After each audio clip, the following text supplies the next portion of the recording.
तो ये Flipkart axis bank credit card है और इस क्रेडिट कार्ड को लेके अगर आप एटीएम ट्रांजैक्शन करते हैं यानी कि एटीएम से कैश निकालते हैं तो उस पे आपको कितने परसेंट का चार्ज देना पड़ता है, कितने फाइन देना पड़ता है, इन सारे ही बातों को इस वीडियो में डिटेल में आपको बताएंगे। और ये जो एग्जांपल है मैं एक्सिस बैंक क्रेडिट कार्ड की हेल्प से बता रहा हूँ। बाकी किसी भी बैंक का, चाहे वो एसबीआई का हो, इसके बाद एचडीएफसी का हो, आईसीआईसीआई का हो, किसी भी बैंक का हो, ये जो रूल है अप्रोक्सीमेटली सारे ही क्रेडिट कार्ड पे सेम है अगर आप एटीएम से पैसे निकालते हैं तो एटीएम से पैसे निकालने के लिए यानी कि एटीएम से जो पैसे निकालते हैं तो उस पर आपको एक्सिस बैंक यानी कि ये Flipkart axis bank credit card जो है वो 2.5% का जो है वो चार्ज करता है। कैश निकालने का चार्ज, ये इंटरेस्ट नहीं है जो आप महीने में पे करते हैं, ये सिर्फ और सिर्फ कैश निकालने का 2.5% है।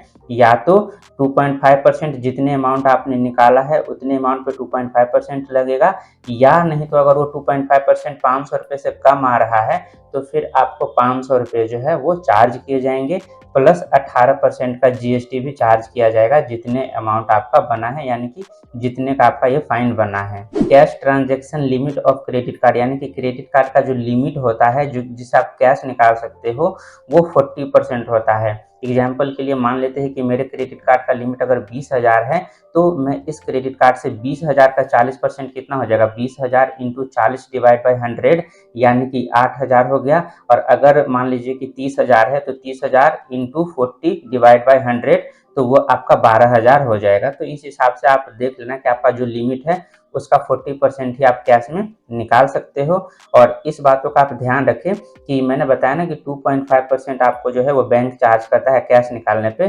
तो मान लेते हैं कि हमने 20,000 रुपये कैश निकाले और 20,000 को अगर 2.5 से मल्टीप्लाई करेंगे और डिवाइड करेंगे 100 से तो ये 500 रुपये जो है वो बनता है। तो यानी कि 20,000 रुपये आप एटीएम से निकालते हैं तो आपको 500 रुपये और यहाँ पे प्लस 90 रुपये का जीएसटी हो जाएगा, यानी कि 18% के हिसाब से 90 रुपये का। तो टोटल जो है आपका 590 रुपये लग जाएगा। ये जो फाइन होता है वो कैश निकालने का अगर 20,000 निकालते हैं तो। और 20,000 से अगर 1 रुपये भी कम निकालते हैं तो ये जो है वो 499 रुपये के आसपास आ जाएगा, यानी कि 500 रुपये से कम आ जाएगा। तो ऊपर भी आपको जो है वो 590 रुपये का ही चार्ज देना पड़ेगा। तो इन बातों का ध्यान रखें, चाहे आप एटीएम से 100 रुपये निकाल रहे हो या फिर 20,000 रुपये निकाल रहे हो, 100 रुपये से लेके 20,000 के बीच में आप कोई भी अमाउंट निकालते हैं तो सीधा सीधा आपको एटीएम डालते ही 590 रुपये का जो है वो फाइन लग जाएगा। तो ये तो सिर्फ फाइन की बात होगी, अभी इंटरेस्ट की बातें हम आगे कर लेंगे।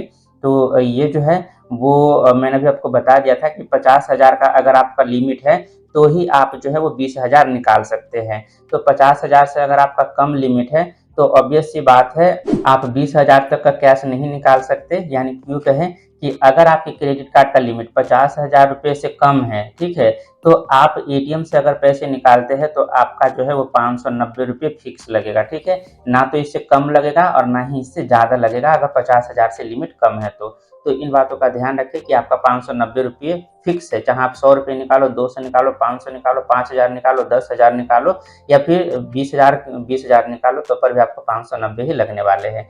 तो ये तो फाइन की बातें हो गई। अब इसके बाद जो अमाउंट आपने निकाले हैं उस अमाउंट पे जो है एक्सिस बैंक 3.6% के हिसाब से मंथली चार्ज भी करेगा। और इसको अगर 12 से मल्टीप्लाई कर दे तो ये 52.86 यानी कि 52.886% जो है वो एनुअल चार्ज हो जाएगा, जो कि बहुत ज़्यादा होता है। और आप यहाँ पे देख सकते हैं charges on RS500 ATM transaction, यानी कि आपको मैं जो ये 500 रुपये का चार्ज है वो आपको अलग अलग अमाउंट पे निकाल के दिखाऊंगा। तो सबसे पहले एज्यूम कर लेते हैं कि आपने एटीएम में गया और आपको बहुत इमरजेंसी है और आपने इस क्रेडिट कार्ड को एटीएम में डाल करके 500 रुपये जो है आपने निकाले। तो 500 रुपये आप जैसे निकालेंगे और 1 महीने बाद का मैं यहाँ पे एग्जांपल लेता हूँ कि आपने 1 महीने बाद जो है उस 500 रुपये को, जनरली यही करते हैं लोग कि 1 महीने तक वेट करते हैं, अगले महीने बिल जनरेट होता है तो पे कर देते हैं। तो मान लेते हैं कि आपने 1 महीने बाद जो है इस 500 रुपये को पे किया तो 1 महीने में आपको जो है वो 3.6% के हिसाब से इंटरेस्ट लगेगा, जो कि इंटरेस्ट आपका 18 रुपीज़ का हो जाएगा। और इस 18 रुपीज़ के इंटरेस्ट पे 18% का जीएसटी भी लगेगा। तो 18 इंटू 18 डिवाइड बाय अगर 100 करते हैं तो ये आपका 3.24 रुपये हो जाता है, यानी कि 3 रुपये, 3.5 रुपये के आसपास। तो आपको 1 महीने बाद टोटल बैंक को कितना पैसा देना पड़ेगा, यानी कि एक्सिस बैंक को 500 रुपये तो आपने जो जो लिया था वो देना पड़ेगा, 18% का आपका जो है इंटरेस्ट चार्ज देना पड़ेगा, इसके बाद 500 रुपये का जो है आपको फाइन लगा है वो देना पड़ेगा और 90 रुपये का जीएसटी देना पड़ेगा। तो टोटल जो है आपको 1108 प्लस 3 रुपये, यानी कि ये कह सकते हैं कि 1111 रुपये के आसपास आपको पे करने पड़ेंगे। वैसे ही अगर आप 1000 रुपये निकालते हैं तो एक महीने बाद आपको जो है टोटल 1600 से यानी कि 1620 रुपीज़ के आसपास देना पड़ेगा, क्योंकि इस पर 18% का जीएसटी मैंने ऐड नहीं किया जो कि इंटरेस्ट पे लगता है। तो 1000 पे एक महीने बाद 1600 रुपये के आसपास देना पड़ेगा। 2000 पे एक महीने के बाद करीब करीब जो है आपको 600 रुपये देने 2600 रुपये देने पड़ेंगे। तो इस हिसाब से आप देख रहे हैं 600 से 700 रुपये जो है आपको एक महीने में सीधा इंक्रीज होता है। 1000 से सीधा 1600 हो गया, 2000 से सीधा 2500 के आसपास हो गया, 3000 से 3500-3600 के आसपास हो गया। तो यूँ कह सकते हैं कि आप जितने पैसे निकालते हैं उसमें आप 600 से 700 रुपये एक्स्ट्रा ऐड कर दे तो आपको उतने पैसे जो है आपको बैंक को देने पड़ेंगे।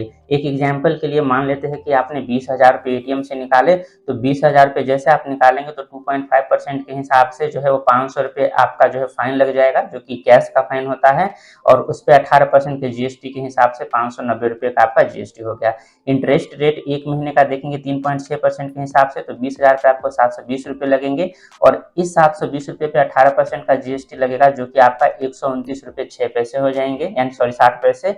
तो टोटल अमाउंट जो आपको 20,000 निकालते हैं तो एक महीने बाद कितना पे करना पड़ेगा, 20,000 तो आपने अमाउंट निकाले वो, इसके बाद 590 रुपये का फाइन लगा वो, 720 रुपये का इंटरेस्ट लगा वो, और 129 रुपये का जीएसटी लगा वो, तो टोटल आपको जो है 21,429 रुपये पे करना पड़ेगा। तो देख रहे हैं जैसे जैसे आप अमाउंट बढ़ाते जा रहे हैं आपका ओवरऑल जो पे करने का वैल्यू है और इंटरेस्ट फाइन सब कुछ बढ़ता जा रहा है। तो मैंने पहले क्या बताया था कि अगर आप 100 रुपये निकालते हैं तब पर भी और 20,000 रुपये निकालते हैं तब पर भी आपको जो है वो 590 रुपये का ही फाइन लगाया जाता है बैंक के द्वारा।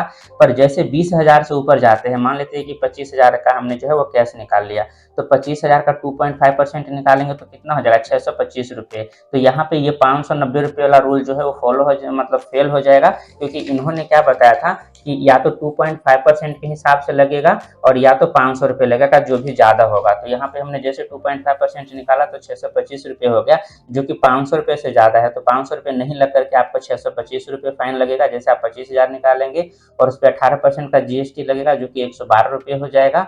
और इंटरेस्ट जो है एक महीने का एज्यूम करते हैं कि एक महीने बाद जो आप कैश निकाल के जो है वो पे करते हैं, तो आपका 25,000 का 3.6% कितना हो जाएगा, 900 रुपये हो जाएगा। 900 रुपये पे फिर 18% का जीएसटी लगेगा, जो कि 162 रुपये हो जाएगा। तो अगर आप 25,000 टोटल निकालते हैं तो एक महीने बाद तो आपका 25,000 ये है, इसके बाद 625 का जो है आपका फाइन हो गया, और इसके बाद 112 रुपये का जीएसटी हो गया, फिर 900 रुपये का इंटरेस्ट हो गया, 162 रुपये का जीएसटी हो गया।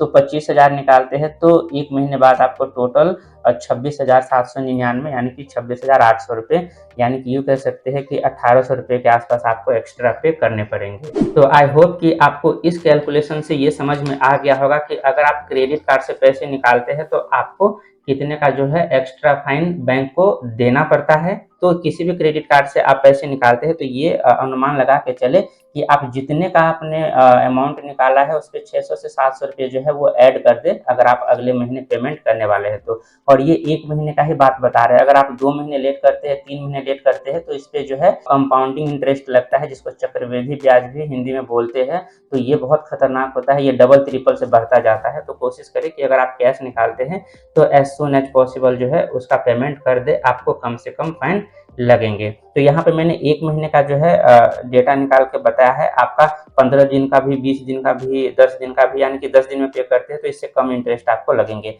तो अगर आपको 10 दिन, 15 दिन का, 20 दिन का नहीं निकालने आता है तो आप मेरे से कमेंट में मैसेज करना, मैं आपको वहाँ पे गाइड कर दूंगा कि आप इतने दिन में पे करते हैं तो आपको इतने रुपीज़ पे कितने का फाइन और इंटरेस्ट लगेगा। बाकी इसी तरह के क्रेडिट कार्ड, बैंकिंग और फाइनेंस रिलेटेड वीडियो देखने के लिए इस चैनल को सब्सक्राइब जरूर कर ले। मिलते हैं नेक्स्ट वीडियो में, तब तक के लिए अपना ख्याल रखें, बाय बाय।